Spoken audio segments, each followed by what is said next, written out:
దేవుని వాక్యములో నుండి కీర్తనల గ్రంథం 16వ కీర్తన 11వ వచనాన్ని చదువుదాం.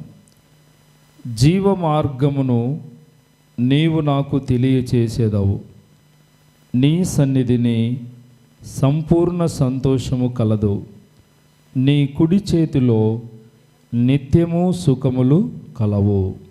చిన్న ప్రార్థనతో మనము దేవుడి వాక్యములోనికి వెళ్దాం. ప్రేమ కలిగిన తండ్రి, పరిశుద్ధుడా, మీ ఘనమైన శ్రేష్టమైన నామమును బట్టి మీకు స్తోత్రాలు. ప్రభువా, మా ఎదుట ఉంచిన లేఖన భాగములో నుండి కొన్ని సంగతులు మేము గ్రహించున్నట్లుగా మా హృదయాలను తెరవండి. మీ వాక్యపు వెలుగులో మమ్మను నడిపించండి. వచ్చిన మా బిడ్డలను, కుటుంబాలను దీవించి ఆశీర్వదించమని యేసు నామములో ప్రార్థించి అడిగి వేడుకొనుచున్నాము తండ్రి. ఆమెన్. ఆమెన్. సరే, మంచిది. దేవుని యొక్క వాక్యంలో ఈ కీర్తనకారుడు చెబుతున్నటువంటి మాట, జీవ మార్గమును నీవు నాకు తెలియచేసేదవు, నీ సన్నిధిని సంపూర్ణ సంతోషము కలదు అంటున్నాడు.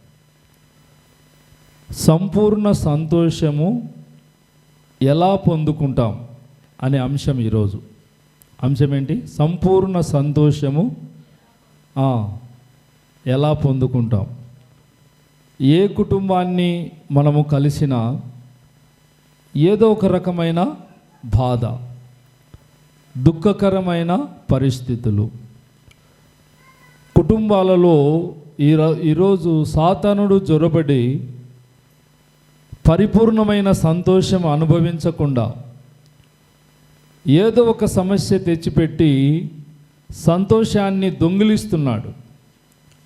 భార్యాభర్తల మధ్యలో సంతోషం లేదు, అన్నదమ్ముల కుటుంబాల మధ్యలో సంతోషం లేదు, అక్కా చెల్లెళ్ళ కుటుంబాల మధ్యలో సంతోషం లేదు, తండ్రి కొడుకుల మధ్యలో సంతోషము సమాధానం లేదు. ఇలాగా అనేక కుటుంబాల పరిస్థితులు ఈ దినం సంతోషాన్ని కోల్పోయి దుఃఖముతో, బాధతో, వేదనకరమైన పరిస్థితుల్లో చాలా కుటుంబాలు బాధపడుతున్న ఆ పరిస్థితులు మనకు కనిపిస్తూ ఉన్నాయి. నిన్న హైదరాబాద్ వెళ్ళాము.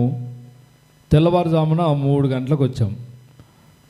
అయితే అక్కడ నిన్న ఒక మీటింగ్ జరిగింది హైదరాబాదులో. అక్కడ ఒక ఆయన లేచి ఒక సాక్ష్యం చెప్పాడు. ఏంటి ఆ సాక్ష్యం అంటే, ఆయన ఒక ఊర్లో జరిగినటువంటి సంఘటన చెబుతూ వచ్చాడు. ఆయన వాళ్ళ ఇంట్లో ఉండేటువంటి చిన్న పిల్లవాడు ఆ ల్యాప్టాప్ పద్దాక అది ఓపెన్ చేసి గేమ్లు అవి ఇవి ఆడుతున్నాడని వాళ్ళ అమ్మాయి ఏం చేసిందంటే ఆ ల్యాప్టాప్ను ఎక్కడో కనపడకుండా దాచిపెట్టేసిందంట. కనపడకుండా దాచిపెట్టినందువలన ఆ పిల్లవానికి కోపం వచ్చి వాళ్ళ అమ్మను చంపేసినాడు. వాళ్ళ అమ్మనే చంపేసినాడంట. నిజంగా ఆ వార్త వినగానే గుండెలు జల్లుమన్నాయి ఒకసారి. ఈనాడు అనేక కుటుంబాలలో మరి ఇలాంటి పరిస్థితులు, పిల్లలకు ఈ సెల్ ఫోన్లు, ల్యాప్టాప్స్, గేమ్స్ అలవాటు కావడం వలన వాటి వలన అనేక కుటుంబాల తల్లిదండ్రులు ఎంత బాధపడుతున్నారో. చిన్నప్పుడేమో ఏడుపు మానపడానికి మనం అలవాటు చేస్తాం. ఫోన్ పట్టుకోరా, చూడరా అంటాం. వారు వాటికి బానిసలైపోయి అది కనపడకపోయేసరికి ఇక వాళ్ళమ్మను చంపే పరిస్థితికి వెళ్ళిపోయాడు. చంపేశాడు కూడా. అంటే ఒక కుటుంబము విషాదకరంగా మార్చబడటానికి ఈ లోకంలో ఎన్నో కారణాలు ఉన్నాయి. అందులో ఈ సెల్ ఫోన్స్, ల్యాప్టాప్స్, ఈ డిజిటల్ టెక్నాలజీ వచ్చిన తర్వాత అనేక మంది చిన్నపిల్లలు పాడైపోయారు, చెడిపోయారు. మరికొంతమంది అయితే ఆ గేమ్స్ ఆడి ఏదో పబ్జీ ఏదో ఇప్పుడు ఉందో లేదో తెలియదు, ఆ పబ్జీ గేమ్ ఆడుకుంటా కొంతమందికి మెంటల్ వచ్చేసి హాస్పిటల్ బెడ్ మీద పడుకోవడం కూడా పబ్జీ ఆడతారు, అట్లా ఆడేవాళ్ళు ఉన్నారు. అంటే చాలా కుటుంబాలలో ఈ మధ్య సాతానుడు సంతోషాన్ని దొంగలించేటువంటి వాడుగా ఉన్నాడు. కాబట్టి ఈ డిజిటల్ టెక్నాలజీ కాలంలో కూడా మనము దేవునిలో ఆనందించాలి అంటే ఏం చేయాలి అనే సూత్రాలు దేవుడు బైబిల్లో మనకు అనేక సంగతులను మనకు బయలుపరుస్తున్నాడు. మనము దేవుని వాక్యాన్ని సరిగా వినకపోవటం వలన, దేవునిని సరిగా అర్థం చేసుకోకపోవటం వలన, దేవుణ్ణి ఆరాధించకపోవటం వలన మన జీవితాల్లో అనేకమైన సంతోషకరమైన దినాలు పోగొట్టుకుంటూ ఉన్నాం. కాబట్టి ప్రతిదినం మనము సంతోషంగా ఉండాలి అంటే, ప్రతిదినము కూడా దేవునిలో ఆనందించాలి అంటే, దేవునిలో మనం గడపాలి అంటే ఈ చదివిన వాక్య భాగంలో ఒక మాట ఉంది. ఏం మాట అది అంటే, నీ సన్నిధిలో సంపూర్ణ సంతోషము కలదు. నీ సన్నిధిని సంపూర్ణ సంతోషము కలదు. ఒక వ్యక్తికైనా ఒక కుటుంబానికైనా సంపూర్ణ సంతోషం ఎక్కడ ఉంది అంటే దేవుని యొక్క మందిరములో మాత్రమే, దేవుని సన్నిధిలో మాత్రమే అని ఈ వచనంలో మనకు తెలియపరచబడుతూ ఉంది. కాబట్టి సంపూర్ణమైన సంతోషం నీవు అనుభవించాలన్నా, నీ కుటుంబం అనుభవించాలన్నా దేవుని సన్నిధి అనేది చాలా ప్రాముఖ్యమైంది. దేవుని సన్నిధిలో మనము ఎంత గడుపుతామో అంత సంతోషంగా మన జీవితాలు మార్చబడతాయి. దేవునికి స్తోత్రం. ఎక్కడ గడపాలి? ఆదివారం వస్తే రోడ్లమ్మడి తిరగడం కాదు, ఆదివారం వస్తే ఇంట్లో టీవీ పెట్టుకొని సినిమాలు సీరియళ్ళు చూడడం కాదు, ఆదివారం వస్తే ఇంటికాడ బట్టలు ఉతుక్కునేది, ఇంకా రకరకాలైన వంటకాలు చేసుకునేది, తర్వాత చుట్టాలు వస్తే చుట్టాలతో పాటు వీళ్ళు కూడా ఇండ్ల కాడ మంచి మంచి ఏమంటారు పంచాయతీలు పెట్టుకొని దేవుని యొక్క సన్నిధిని విడిచిపెట్టడం వలన వారు పొందేటువంటి నష్టం అంతా ఇంత కాదు. అది కనపడని నష్టం. అకస్మాత్తుగా ఉరి వచ్చినట్లుగా ఆ నష్టము అనేక కుటుంబాల మీదకి వస్తూ ఉంది. ఆ నష్టము భరించడం అనేది చాలా బాధాకరమైన పరిస్థితులు ఉంటాయి. తర్వాత మరలా దేవుని దగ్గరికి వచ్చి, అయ్యా ఎందుకో దేవుడు నా జీవితంలో నన్ను కరుణించలేదు, నా జీవితంలో అద్భుతం జరగలేదు, నా జీవితంలో సంతోషము లేదు, మా ఇంట్లో ఆనందము లేదు, ఏమైంది అంటే దేవుని యొక్క సన్నిధికి రాకపోవటమే, దేవుని యొక్క మందిరంలో కూర్చోకపోవటమే, దేవుని సన్నిధిలో ఆనందించకపోవటమే ఈ నష్టాలకు కష్టాలకు కారణం ఏంటంటే నీవు దేవుని మందిరములో అడుగు పెట్టకుండా లోకం వైపు పరిగెత్తటం. లోకములు ఏమైనా దొరుకుతాయేమో, ప్రార్థన పోయే బదులు పనికి పోదాం, ఒక 500 వస్తాయి అని అనుకుంటారు. 500 కోసం ఆశపడితే భయంకరమైన జ్వరాలు రోగాలు వచ్చి డాక్టర్లకు 5,000 రూపాయలు ఖర్చు పెట్టాల్సి వస్తుంది. చూసారా? ఒక 500 కూలి కోసం ఆశపడితే నీ జీవితంలో అప్పులు తెచ్చి 5,000 రూపాయలు డాక్టర్కు ఫీజులు కట్టాల్సిన పరిస్థితి. ఇప్పుడు డాక్టర్ కాడికి పోతే పల్లెటూరులో ఆర్ఎంపీ డాక్టర్లు అయితే ఏదో 100కో 50కో చూస్తారు, కానీ పెద్ద ఆసుపత్రి లేదా ప్రైవేట్ హాస్పిటల్స్కి వెళ్తే నీకు అన్ని ఉన్నవి లేనివి అన్నీ రాస్తారు టెస్టులు. అవన్నీ చేసుకున్న లోపల 5,000 కూడా సరిపోవచ్చు, సరిపోకపోవచ్చు. అంటే దేవుని యొక్క సన్నిధిలో దొరికే ఆశీర్వాదాన్ని పోగొట్టుకొని దేవుని సన్నిధిని విడిచి దూరంగా పారిపోయే వారందరూ కూడా ఒకరోజు శ్రమానుభవం గుండా వారు ప్రయాణం చేయాల్సి వస్తుంది. కాబట్టి దేవుని సన్నిధిలో గడిపే వారికి ఎలాంటి పరిస్థితులు వచ్చినా ఆ జీవ మార్గములలో దేవుడు వారిని నడిపిస్తాడు అనే వచనం అక్కడ చక్కగా రాయబడి ఉంది. జీవ మార్గమును నీవు నాకు తెలియచేసేదవు, జీవ మార్గమును నీవు నాకు తెలియచేసేదవు, నీ సన్నిధిని సంపూర్ణ సంతోషము కలదు అంటున్నాడు. అంటే దేవుని యొక్క సన్నిధిలో సంపూర్ణ సంతోషం ఉంది, కలదు అని రాయబడింది అక్కడ. అంటే మనం వాటిని పొందుకోవాలి అంటే ఆయన సన్నిధిలో మనం ఉండాలి. దేవుని మందిరాన్ని దగ్గరికి వస్తారు కానీ కొంతమంది మందిరంలో కూర్చోరు. కొంతమంది ఎందుకు? సాతానుడు లోపలికి రానియడు అన్నట్టు వారిని. కొంతమంది బయట, కొంతమంది మెట్ల కాడ, కొంతమంది అటు ఇటు కూర్చుంటుంటారు. కానీ దేవుని సన్నిధికి ఇంత దూరం వచ్చి దగ్గరికి వచ్చిన ఆశీర్వాదాన్ని మనమే వద్దనుకొని దేవునికి దూరం అయిపోయే వాళ్ళు కూడా చాలామంది ఉంటారు. కాబట్టి దేవుని సన్నిధిని ఎప్పుడైతే మనం ప్రేమిస్తామో మన జీవితాల్లో సంపూర్ణమైన సంతోషాన్ని అనుభవిస్తాం. దేవునికి స్తోత్రం. సంతోషం కావాలా వద్దా? వద్దులే సార్ అంటారా?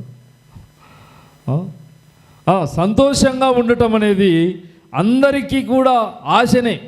నేను బాగుండాలి, నా భార్య సంతోషంగా ఉండాలి, నా భర్త సంతోషంగా ఉండాలి, నా పిల్లలు కూడా సంతోషంగా ఉండాలి, నా కుటుంబం సంతోషంగా ఉండాలి, ఏ కీడు నా ఇంట్లో ఉండకూడదు, ఏ నష్టము నా ఇంట్లో జరగకూడదు, ఏ ఇంట్లో నా ఇంట్లో ఎవ్వరికి కూడా ఆపద రాకూడదు, ప్రతి ఇల్లు కూడా సంతోషకరంగా ఉండాలని ఎవరికి వారు వ్యక్తిగతంగా ఆశపడుతూ ఉంటారు.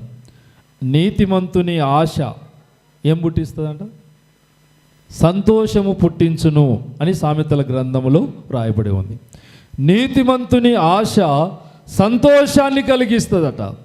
నువ్వు ఎప్పుడైతే యేసు రక్తములో కడగబడ్డావో నీవు సాతానుకు బానిసవు కాదు. దేవుని కొరకు జీవించేటువంటి వ్యక్తిగా నువ్వు బ్రతకాలి. ఆదివారం వచ్చిందంటే నేను నా దేవుని సన్నిధికి వెళ్ళాలి అని ఆశ నీ హృదయంలో పుట్టాలి. నీ హృదయంలో దేవుని సన్నిధికి వెళ్ళాలన్నటువంటి ఆశ ఎప్పుడైతే కలుగుతుందో ఆ ఆశను బట్టే నీ జీవితంలో, నీ కుటుంబంలో సంతోషాన్ని అనుభవిస్తావు అని రాయబడి ఉంది. నీతిమంతుని ఆశ సంతోషము కలిగించును అని సామెతల గ్రంథంలో ఉంది. చూడండి, సామెతల గ్రంథం 10వ అధ్యాయము 28వ వచనములో నీతిమంతుల ఆశ సంతోషము పుట్టించును, భక్తిహీనుల ఆశ భంగమైపోవును. నువ్వు నమ్మి బాప్తిసం పొందావు, రక్షించబడ్డావు, కానీ నువ్వు భక్తిహీనమైనటువంటి నీ భక్తి లోపించి దేవుని సన్నిధిని అనుభవించకుండా, దేవుని మందిరానికి రాకుండా దూరంగా ఉండేటువంటి కుటుంబాలన్నీ కూడా వారి భక్తి తగ్గడం వలన భక్తిహీనులుగా మార్చబడతారట. భక్తిహీనుల ఆశ భంగమైపోతుంది. నువ్వు ఏది ఆశించినా దాన్ని నువ్వు పొందుకోలేవు. ఏది పొందుకోవాలన్నా అది నీకు దూరంగానే వెళ్ళిపోతుంది. నువ్వు దాన్ని సమీపించాలని ప్రయత్నించినా నీకు అందనంత దూరములో ఆశీర్వాదాలు ఉన్నాయి. అందుకే దేవుడు చెబుతున్న మాట ఏంటంటే ఆయన సన్నిధిని ప్రేమించేవారు సంపూర్ణ సంతోషాన్ని పొందుకుంటారు. ఆయన సన్నిధిలో సంపూర్ణ సంతోషము ఉంది అని రాయబడి ఉంది. కాబట్టి దేవుని యొక్క సన్నిధికి వచ్చినటువంటి మనం ఏం చేయాలి అంటే మొట్టమొదటి సూత్రము ఆయన సన్నిధిలో జాగ్రత్తగా కూర్చోవటం నేర్చుకోవాలి. ఏం చేయాలి? జాగ్రత్తగా. మనకు దేవుని సన్నిధిలో కూర్చుంటేనే దేవుడు ఏదైనా మనతో మాట్లాడుతాడు. దేవుని సన్నిధిలో కూర్చుంటే ఆయన స్వరం మనకు వినిపింపజేస్తాడు. ఆయన సన్నిధిలో మనము కూర్చుంటే ఆయన మాటల చేత మనలో ఓ అద్భుతమైనటువంటి మనకు తెలియని బలం మనం పొందుకుంటాం. దేవునికి స్తోత్రం. కాబట్టి దేవుని వాక్యాన్ని మనం చదువుతున్నప్పుడు మనకు ఆదరణ కలుగుతుంది. దేవుని వాక్యం వింటున్నప్పుడు మనం బలం పొందుకుంటాం. దేవుని వాక్యాన్ని మనము ధ్యానిస్తున్నప్పుడు జుంటి తేనె ధారల కంటే మధురమైన ఆయన మాటలు మన హృదయాన్ని నింపుతాడు ఆయన. దేవునికి స్తోత్రం. హల్లెలూయా.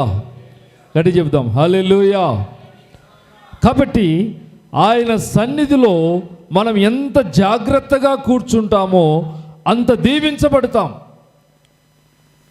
పరమగీతముల గ్రంథములో ఒక మాట రాయబడి ఉంది. 2వ అధ్యాయము 3వ వచనములో, అడవి వృక్షములలో జల్దర్ వృక్షం ఎట్లున్నదో పురుషులలో నా ప్రియుడు అట్లున్నాడు, ఆనందభరితనై నేనతని నీడన కూర్చుంటిని.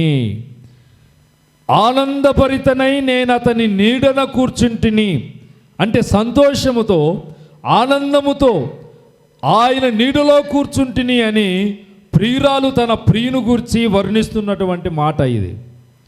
అలాగే మన ప్రియుడైనటువంటి యేసు ప్రభు యొక్క సన్నిధిలో, ఆయన నీడలో ఆనందమైన హృదయాలతో మనము ఆయన సన్నిధిలో కూర్చున్నప్పుడు, ఆనందభరితనై నేను అతని నీడన కూర్చుంటిని అనే మాట నిజంగా ఆయన సన్నిధిలో కూర్చుంటే మన జీవితాలు, మన కుటుంబాల్లో ఏవైతే దుఃఖము, బాధ, వేదన నిన్ను కలచివేసి ఉన్నాయో, నిన్ను బాధించాయో, వాటి నుంచి నీకు విడుదల కలుగుతుంది. దేవునికి స్తోత్రం. అంటే సంపూర్ణ సంతోషాన్ని అనుభవించే ఆ మొదటి అడుగు ఎక్కడ అంటే దేవుని యొక్క సన్నిధిలో నీకు దొరుకుతుంది. దేవుని సన్నిధిని విడిచిపెట్టేవారు వారి జీవిత కాలం అంతా ఏదో ఒక సమస్యతో ఆనందము లేకుండానే బ్రతుకుతూ ఉంటారు. అక్కడ వెళ్తే అక్కడ ఒక ఇంటివారు యేసు ప్రభువును పిలిచేవారు. యేసు ప్రభు కూడా ఆ ఊరు వెళ్తే ఆ ఇంట్లోకే వెళ్ళేవాడు. మార్తా మరియా అనే సహోదరులు, వారి సోదరుడు లాజరు ఉండే ఆ ఇంటికి, ఆ బేతనియా అనే గ్రామం వెళ్ళినప్పుడల్లా కూడా ఆ ఇంటికి వెళ్తూ ఉండేవాడు ప్రభువు. అయితే అక్కడికి వెళ్ళిన తర్వాత ప్రభు ఏం చెబుతాడా, ప్రభు ఏం మాట్లాడుతాడా, ప్రభు నోటి నుండి వచ్చేటువంటి మాటలు వినాలని వారి ఇంట్లో ముగ్గురుంటే ముగ్గురులో ఒకరు ఏం చేసేవారంటే ఆయన పాదాల దగ్గర కూర్చొని ఆయన చెప్పే మాటలు వింటా ఉంది. ఎవరు విన్నారు? మరియా. మార్తనేమో ఆయనకు ఏదైనా భోజనం సిద్ధపరచాలని వంట పరిచర్యలో మార్త ఉంది. మరియమ్మ మాత్రము యేసు ప్రభు పాదాల దగ్గర కూర్చొని ఆయన చెప్పే మాటలు వినటానికి ఆమె హృదయము నిండా విశ్వాసముతో యేసు ప్రభు దగ్గర కూర్చుంది. కాబట్టి దేవుని మందిరానికి ఆదివారం ఎందుకు రావాలి మనం అంటే, దేవుడు చెప్పే మాటలు మనము హృదయములో నింపుకోవడానికి, మన జీవితాల్లో మన కుటుంబం అంతా సంతోషంగా జీవించటానికి, ఆశీర్వాదాలు పొందటానికి, అద్భుతాలను అనుభవించటానికి ఏం చేయాలి? మనము ఆదివారం మనం ఎక్కడ ఉన్నా, ఏ స్థలంలో ఉన్నా, ఆ పరిశుద్ధమైనటువంటి ఆయన సన్నిధిలో మనము గడిపే బిడ్డలముగా ఉందుముగాక. గట్టి చెప్దాం ఆమేన్, హల్లెలూయా. కాబట్టి దేవుని యొక్క సన్నిధిలో కూర్చోవటము ద్వారా దేవుడు ఓ బలమైనటువంటి ఆహారాన్ని, ఒక మనిషి శరీరంగా బలపరచబడాలంటే మంచి భోజనం తినాలి కదా. పొద్దున లేవగానే మనకు శక్తి, బలం రావాలంటే ఏం చేస్తారు? 2 ఇడ్లీలు తింటుందంట మరియమ్మ. ఇంకా కొంతమంది 4 ఇడ్లీలు, 6 ఇడ్లీలు, 10 ఇడ్లీలు తినేవాళ్ళు ఉన్నారు. ఇంకో కొంతమంది పోటీలు పెట్టుకొని 50 ఇడ్లీలు తినేవాళ్ళు కూడా ఉన్నారు. మా తమ్ముడే, మరి ఎన్ని ఇడ్లీలు తింటావురా నువ్వు అంటే, మీరు వేస్తున్నన్ని తింటానని ఒక ఇంట్లో 50 ఇడ్లీలు తిన్నాడు వాడు. ఇప్పుడు కాదు, చాలా సంవత్సరాల కిందట. అంటే మన శరీరము పౌష్టికంగా బలపరచబడాలి, శక్తి రావాలి, మనం నడవాలి, నీరసం రాకూడదు అంటే శరీరానికి మంచి భోజనం అవసరం. అలాగనే మన ఆధ్యాత్మిక స్థితి కూడా బలంగా దేవుని కొరకు మనం నిలబడాలి అంటే ఆధ్యాత్మిక భోజనము యేసు ప్రభువు నోట నుండి వచ్చే మాటలే. దేవునికి స్తోత్రం. ఒకసారి యేసు ప్రభు బాప్తిసం పొందిన తర్వాత ఆయన ఉపవాసం ఉండి ఆయన 40 దినములు గడిచిన తర్వాత అపవాది సాతానుడు యేసు ప్రభు దగ్గరికి వచ్చి శోధిస్తున్నాడు. నువ్వు ఆకలితో ఉన్నావు కదా, ఇన్ని రోజులు ఉపవాసం ఉన్నావు, నీ శరీరము క్షీణించిపోతా ఉంది, కాబట్టి ఇదిగో ఇక్కడ రాళ్ళున్నాయి, ఇక్కడ ఆహారం లేదు కానీ ఏమున్నాయంట, రాళ్ళున్నాయి, ఈ రాళ్ళు రొట్టెలుగా మార్చుకొని తిను అని చెప్పాడు సాతానుడు. ఆయనకు ఆ రొట్టెలు రాళ్ళుగా మార్చగలిగిన సామర్థ్యం ఉంది. 5 రొట్టెలు 2 చేపలు 5,000 మందికి ఆహారము చేసినటువంటి దేవునికి ఆ రాళ్ళు రొట్టెలుగా చేయడము పెద్ద పనేం కాదు. కానీ ఆ పని ఎవరు చెప్పారు? సాతానుడు చెప్పాడు. కాబట్టి ప్రభు ఆ పని చేయటానికి ఇష్టపడలేదు.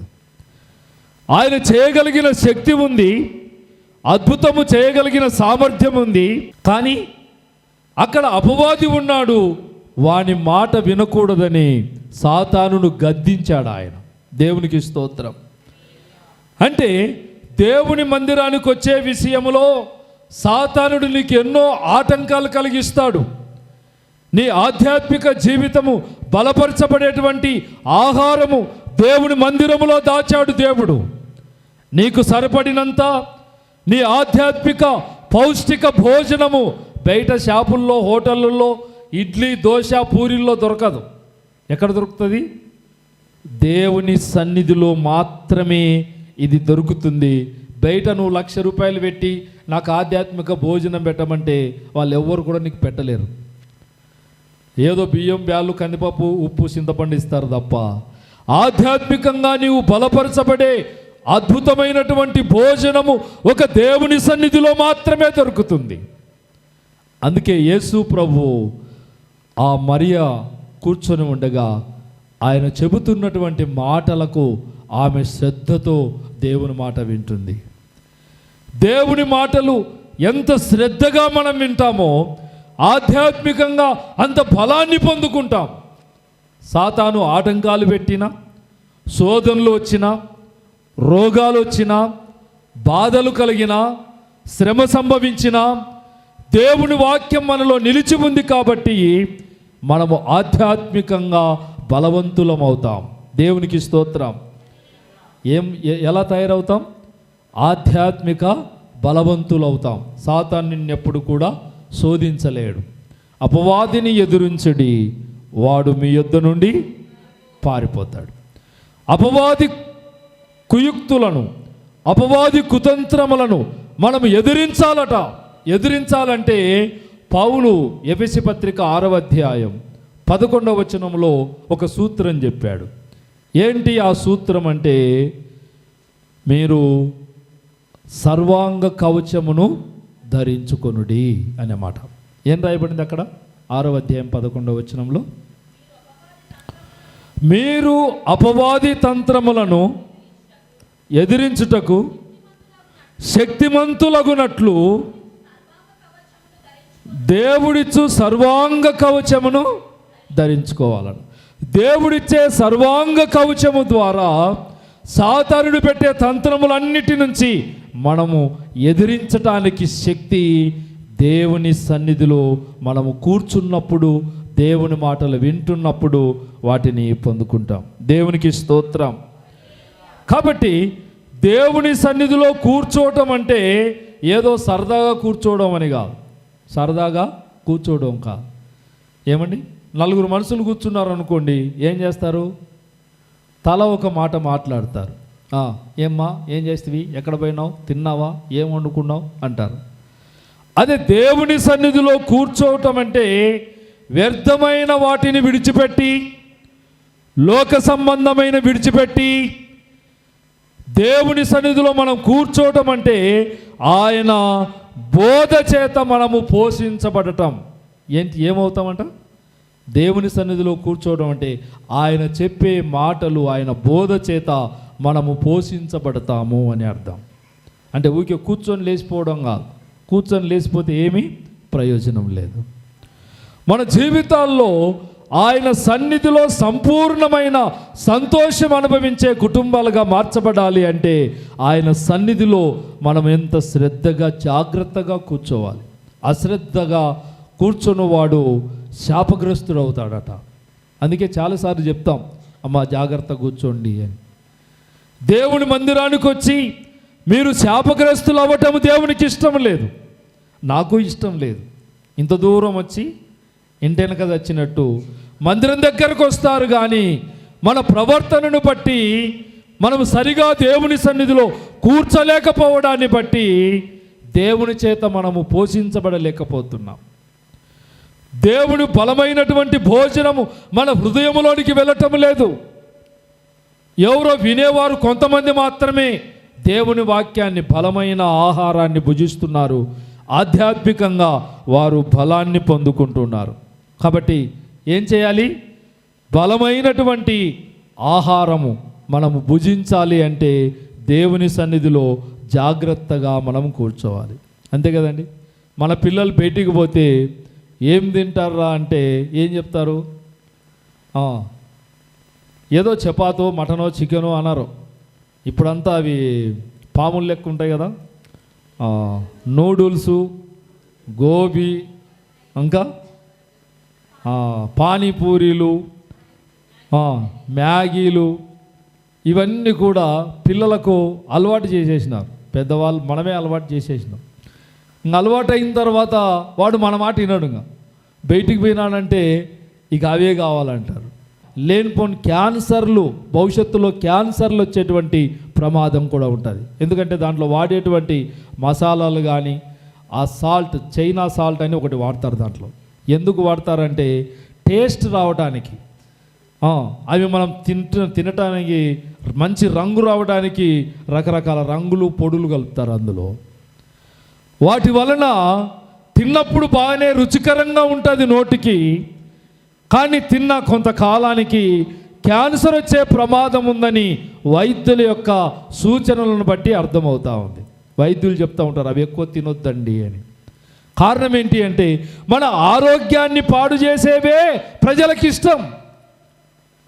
అలాగే ఆధ్యాత్మిక జీవితాన్ని పాడు చేసే లోక సంబంధమైన పద్ధతులే ప్రజలకు ఇష్టం. దేవుని సన్నిధిలో వచ్చి కూర్చొని ఒక పాట పాడి దేవుణ్ణి స్తుతించి ఆరాధించి దేవుని మాటలు విని మనం ఆధ్యాత్మికంగా బలం పొందుకుందామన్న ఆలోచన చాలామందికి ఈ ప్రస్తుత దినాల్లో కరువైపోయింది. కరోనా కంటే ముందు కొంచెం బాగుండేది భక్తి. ఇప్పుడు కరోనా వచ్చిన తర్వాత భక్తి కాస్త ఈ బజారులోకి పోయింది. ఎక్కడ పోయింది? భక్తి కాస్త బజారులోకి పోయింది. ఎవరు భయపడ్డం లేదు, కరోనాకు భయపడ్డం లేదు. ఎందుకు అంటే అందరూ ఆన్లైన్ మీటింగ్లకు అలవాటు పడిపోయినారు. ఆన్లైన్లో పెద్ద పెద్ద పాస్టర్లు వస్తారు కదా, కల్వరి సతీసు, ఇంకా రాజ్ ప్రకాష్ పాలు, తర్వాత ఇంకా పెద్ద పెద్ద మంచి డబ్బున్న సేవకులు, పెద్ద సేవకులని పిలువబడుతున్నవారు ఈ ఆన్లైన్ ప్రోగ్రామ్స్ ద్వారా చాలామంది దేవుని సన్నిధిలో కూర్చునేదే మర్చిపోయినారు. నేను హైదరాబాద్ మీటింగ్కి వెళ్తే ఒక అక్క చెప్తున్నారు, ఆమె ఈ చర్చిలో మీటింగ్ జరుగుతూ ఉంటే మీటింగ్ లైవ్ కూడా ఆన్లైన్ పెట్టారట. ఆన్లైన్ పెడితే చర్చికి తుమ్మితే కూడా వినపడుతుందంట. ఆ చర్చిలు వాళ్ళు తుమ్మితే కూడా వినపడేంత దూరం అంట ఇల్లు వాళ్ళది. అయితే ఆమె కూడా ఇంట్లో ఆన్లైన్ పెట్టుకొని వాక్యం వింటుందంట. పక్కనే చర్చికి దగ్గరలోనే ఇల్లు ఉంటుంది. అంటే అంత భయంకరంగా ప్రజలు దేవుని సన్నిధికి దూరం అయిపోతున్నారు. ఆన్లైన్ ప్రార్థనలు మంచివే, కానీ నీ సంతోషాన్ని దొంగిలించేటువంటి ప్రమాదం ఉంది.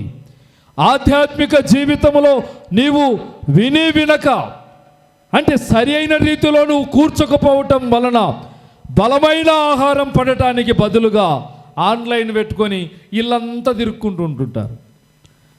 ఇల్లంతా తిరుగుతూ ఉంటారు, పనులు చేసుకుంటుంటారు. నీ పని మీద శ్రద్ధ ఉందా? ఆన్లైన్ మీద శ్రద్ధ ఉందా? నువ్వు పనులు చేసుకుంటుంటావు, వచ్చిన వాళ్ళతో మాట్లాడుతుంటారు, పంచాయతీలు జరుగుతూ ఉంటాయి, వంటలు అవుతుంటాయి, కానీ అయిపోయిందా లాస్ట్లో స్తోత్రం ఆమెన్ అన్నట్టుంటాం. కానీ ఆన్లైన్ అయినా కూడా మనము శ్రద్ధగా దేవుని సన్నిధిలో కూర్చోవటం ద్వారా పరిపూర్ణమైనటువంటి ఆశీర్వాదం, సంతోషాన్ని అనుభవిస్తాం. అందుకే ఆ అక్క చెప్పారు నిన్న, ఈ ప్రజలకు ఏమొచ్చి సచ్చిందో వీళ్ళు పక్క నుండి కూడా చర్చికి వచ్చి కూర్చోరు వీళ్ళు అని చెప్తా ఉంది అక్క. నిజమే, ఆన్లైన్ సేవలు ఈ కరోనా నుంచే స్టార్ట్ అయినాయి ఎక్కువగా. కరోనా పోయింది కానీ ఈ ప్రజలు దేవుని సన్నిధిలో కూర్చోటం తప్పిపోతున్నారు. కాబట్టి కుటుంబాలలో పరిపూర్ణమైన సంతోషాలు లేక బాధపడుతున్నటువంటి వారు ఉన్నారు. కాబట్టి సంతోషాన్ని అనుభవించే కుటుంబాలుగా ఉండాలి అంటే దేవుని సన్నిధిలో కూర్చునే అలవాటు మనం కలిగి ఉండాలి. దేవుని సన్నిధిలో కూర్చోకపోతే నువ్వు విననట్టే కదా. అక్కడ రోడ్డు మీద వెళ్ళేవారు, మందిరంలో ఉండేవారు. ఏంటి తేడా అంటే మందిరంలో కూర్చున్నవారు దేవుని వాక్యం వింటారు, బయట ఉండేవారు చుట్టూ వచ్చే మనుషులను చూస్తూ ఉంటారు, గాలిని చూస్తూ ఉంటారు, ఆ రోడ్డు మీద పోయే వాహనాలను చూస్తూ ఉంటారు. వారి మనసు డైవర్ట్ అయిపోతుంది. దేవుని బలమైనటువంటి ఆహారముతో పోషించబడిన విశ్వాసులు భక్తిహీనులైపోయే ప్రమాదం ఉంది. దేవునికి స్తోత్రం, హల్లెలూయా. కాబట్టి దేవుని యొక్క సన్నిధిలో ఆయన బోధ చేత మనము పోషించబడాలి. ఆయన బోధ చేత మనం పోషించబడాలి. దేవుని వాక్యమును మనం ఎప్పుడైతే శ్రద్ధగా వింటామో వాక్యము ద్వారా మనం కలిగేటువంటి మేలులు కొన్ని ఉన్నాయి. చూడండి, దేవుని వాక్యములో రోమీలకు రాసిన పత్రిక 10వ అధ్యాయం 17వ వచనములో ఒక విశ్వాసికి దేవుని సన్నిధిలో కూర్చొని శ్రద్ధగా దేవుని మాటలు వింటే మొదటి ప్రయోజనం ఏంటంటే వినుట వలన విశ్వాసము కలుగును, వినుట క్రీస్తును గూర్చిన మాట వలన కలుగును. దేవుని మాటలు ఒక విశ్వాసి శ్రద్ధగా వినటము ద్వారా మొట్టమొదటిది వారి హృదయములో కలిగే మొదటి మేలు ఏంటంటే విశ్వాసములో వారు బలం పొందుకుంటారు. దేవునికి స్తోత్రం. విశ్వాసములో దిగజారిపోవటం వలన దేవునికి దూరమైపోయి కుటుంబాలలో అనుభవించవలసిన సంతోషం పోయి దుఃఖకరమైనటువంటి కుటుంబాలుగా మారుతున్నారు. ఈ దినాల్లో వేదనకరమైన కుటుంబాలుగా మారుతున్నారు. ఏ కుటుంబాన్ని కదిలించినా వారి కష్ట నష్టాలే చెబుతున్నారు. అయ్యో నా భర్త ఇట్లా, అయ్యో నా భార్య ఇట్లా అని బాధపడేటువంటి కుటుంబాలు. ఈరోజు ఒక అక్క సాక్ష్యం చెప్పారు, పుష్పలీల అక్క. ఆమె కూడా పాస్టమ్మ గారే. ఆమె భర్త త్రాగుబోతుగా ఉండేవాడు. కుటుంబంలో సంతోషము లేని దినాలు, సంవత్సరాలు ఎన్నో గడిచిపోయాయి. అయితే ఈ పాస్టమ్మల సహవాసము 3 రాష్ట్రాల్లో మనం చేస్తూ ఉన్నాము. ఏపీ, తెలంగాణ, కర్ణాటక 3 రాష్ట్రాల్లో ఈ సహవాసపు గుంపులు ఉన్నాయి. ఈ పరిచర్యలకు మరి అక్కగారు కూడా వచ్చేవాళ్ళు. అయితే వారి భర్త కోసం, మార్పు కోసము, ఆయన తాగేటువంటి ఆ త్రాగుడు నుంచి విడుదల పొందాలని మరి పాస్టమ్మలు సంఘము ప్రార్థన చేయగా మరి ఈరోజు అక్క చెప్పిన సాక్ష్యం ఏంటంటే ఆయన తాగుడు పూర్తిగా మానేశాడని చెప్పింది. చప్పట్లు కొడదాం, దేవునికి స్తోత్రం. ఒక హృదయాన్ని మార్చగలిగింది దేవుని యొక్క మాట, దేవుని సన్నిధిలో మనం చేసే ప్రార్థన, దేవునికి మనం మొరపెట్టేటువంటి మొరలు ఆయన ఆలకించి అనేక మంది హృదయాలను, జీవితాలను మార్చుటకు ఆయన శక్తిమంతుడైన దేవుడుగా ఉన్నాడు. దేవునికి స్తోత్రం, హల్లెలూయా.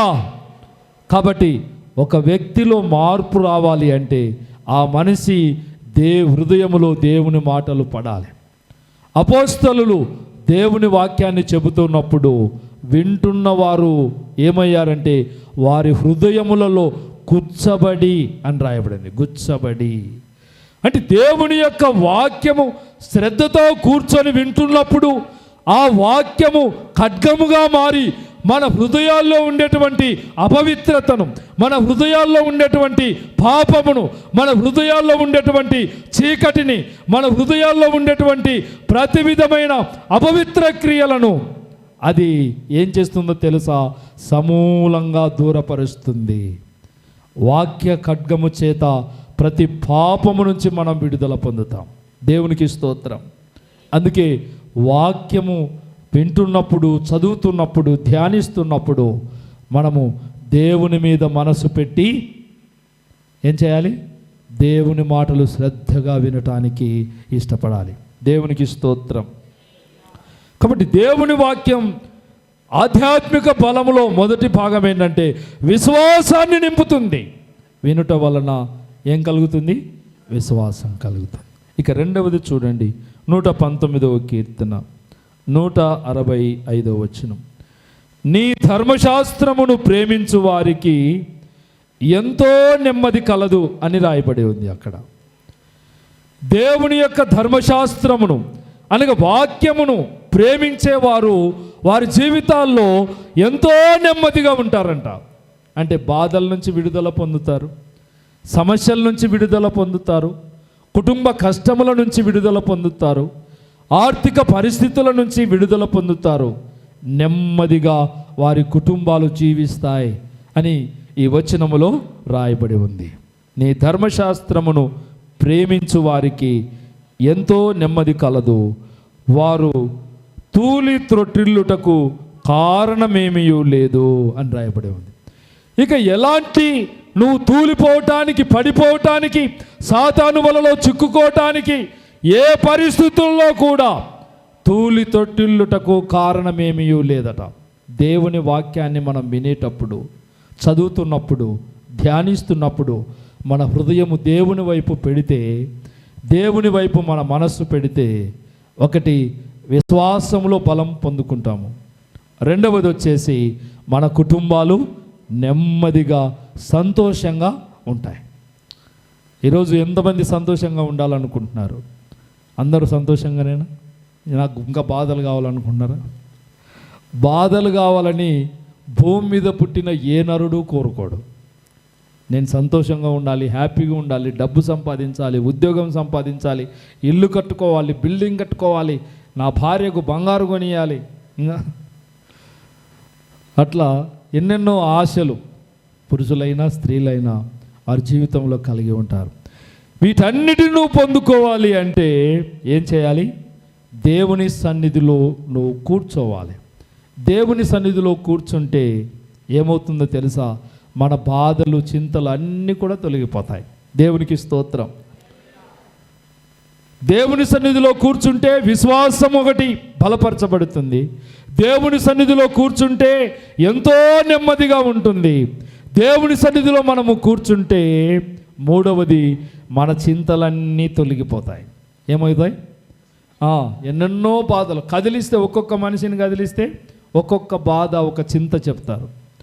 కాబట్టి దేవుని సన్నిధిలో మనం కూర్చోవటం ద్వారా మన చింతలన్నీ తొలగిపోతాయి. ఈ చింత అనేది ఒకసారి యేసు ప్రభు జీవితంలో రివర్స్లో ఎదురైంది. రివర్స్లో అంటే మార్త వచ్చి యేసు ప్రభుని అంటుంది, ప్రభువా నీకు చింత లేదా అంటుంది. అంటే చింతలు తీర్చే దేవుణ్ణే మార్తం వచ్చి నీకు చింత లేదా అంటుంది. అసలు ఆయన దగ్గర కూర్చుంటేనే చింతలు పోతాయి. అట్లాంటి చింతలు తీర్చే దేవుని దగ్గరకు వచ్చి మార్త నీకు చింత లేదా? నేను ఒక్కదాన్ని వంట రూమ్లో చెమట చూడు, నా కష్టము చూడు, నేను కూరగాయలు తరిగేది చూడు, నీకు వంట వండేది చూడు, ఒక సహాయం చేయడానికి పంపిస్తే ఏమవుతుంది? నీకు చింత లేదా అంటుంది. అప్పుడు అన్నాడు ప్రభు, నీవు అనేక పనులను బట్టి తొందరపడుచున్నావు, మరియా ఉత్తమమైన దానిని ఎన్నుకుంది అని చెప్పాడు. స్తోత్రం, దేవునికి స్తోత్రం. ఆహారం అనేది అది సర్వసాధారణంగా జరిగేటువంటి క్రియ. కానీ ఆ ఆహారము కంటే, ఆధ్యాత్మికమైన ఆహారము ప్రపంచములో ఉన్న వాటికంటే కూడా ఉత్తమమైనదని ప్రభువే సాక్ష్యం చెప్పాడు. దేవునికి స్తోత్రం. ఈ ప్రపంచములో ఉన్నతమైనది, ఉత్తమమైనది దేవుని నోట నుండి వచ్చే మాటలే. దానికి మించింది ఏమి లేదు మార్తమ్మ అని చెప్పి మొత్తానికి ఆ సంగతి జరిగిపోయింది. మొత్తానికి యేసు ప్రభు వారు వెళ్ళిపోయారు. లాజరు వారి సోదరుడు చనిపోయి, ఆ చనిపోయిన స్థితిలో ప్రభు అక్కడ లేడు. ప్రభువుకైతే వర్తమానం పంపారు, కానీ ప్రభువు రావటం ఆలస్యం చేశాడు. ఈలోపు సమాధిలో పెట్టారు లాజర్ని. సమాధిలో పెడితే ఇక యేసు ప్రభు కోసము ఎదురు చూస్తూ ఉన్నారు. 3 రోజులు దాటిపోయింది. ఆయన 4వ రోజున అక్కడికి వచ్చేసరికి మార్త పరిగెత్తుకుంటూ వెళ్తుంది, మరియా పరిగెత్తుకుంటూ వెళ్ళింది. మార్త అంటుంది, నువ్వు ఉండింటే మాకు ఈ పరిస్థితి ఉండేది కాదు. యేసు ప్రభు వారి ఇంట్లో ఉంటే, వారి స్థలంలో ఉంటే వారి సోదరుడు చనిపోయి ఉండేవాడు కాదని ఒక ఆలోచన.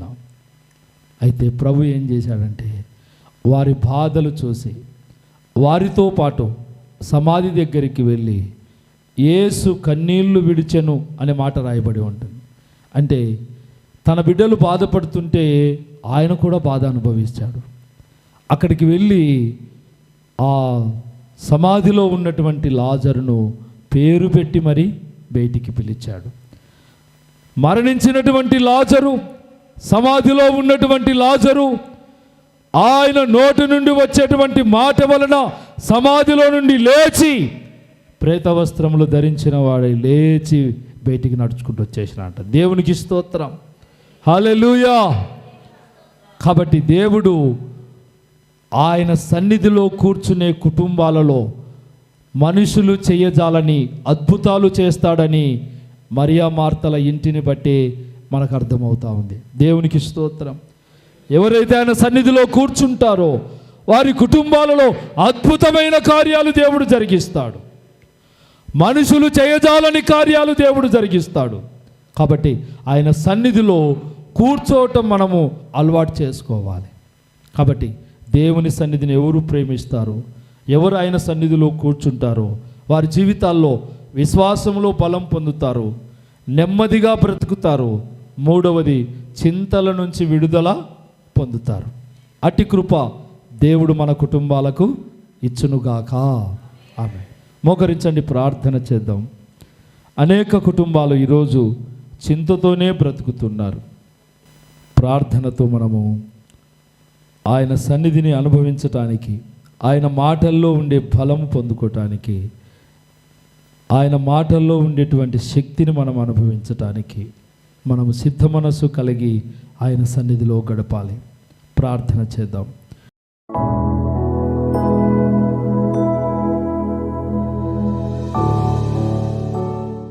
ప్రేమగల మా తండ్రి, మీకు స్తోత్రాలు. వచ్చిన మా బిడ్డలను, కుటుంబాలను మీరు దీవించండి.